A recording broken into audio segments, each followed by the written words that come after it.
Kung hindi man tuluyang napababa si Pangulong Bongbong Marcos Jr. sa isinagawang kaliwat kanang rally kahapon, Linggo, September 21, 2025, ay hindi pa rin siguradong matatapos niya ang kanyang termino hanggang taong 2028 sa malawakang rally kahapon sa ika-53 anibersaryo ng martial law na idiniklara ng matandang Marcos noong 1972 ay ipinakita ng mga Pilipino ang kanilang galit sa mga nasasangkot sa flood control scam na kinabibilangan ng mga senador, kongresista, DPWH officials, kontratista at ni Marcos Jr. na may nanawagan pa ng Marcos resign. Ayon kay dating Ilocos Governor Chavit Singson, tila may sakit na Alzheimer si Junjun Marcos dahil pilit sinisisi nito ang ilang personalidad sa katiwalian, subalit ang kanyang sarili ay tila inaabsuelto sa pananagutan. Tama po kayo dyan.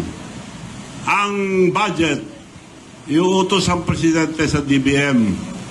DBM gagawa ng project upon instruction of the president. I-re-review muna, magre-review dyan, presidente. Ipapasa niya sa Kongreso at Senado, mga kasama niya lahat. Sino hindi sumusunod dun? Ngayon, bibintangan niya ibang tao. Alam niya lahat yan eh. Kaya may Alzheimer kako dahil minensyon niya yung graft and corruption sa flood control. Kasama siya, nakalimutan niya eh.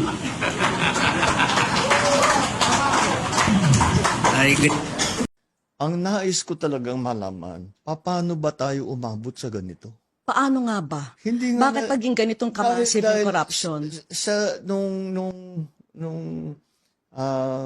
Ako governor, hindi ganito. At bukod pa sa laki ng halaga ng nakukuha ng kung sino-sino na tao na wala namang karapatan na bulsahin ang pera na yan, bukod pa ron ay hindi nila tinatago. Ayon sa impormasyon, hindi umano titigil ang mga Pilipino sa kanilang isinasagawang mga pagkilos hanggat hindi nananagot ang mga utak ng maanumalyang flood control projects.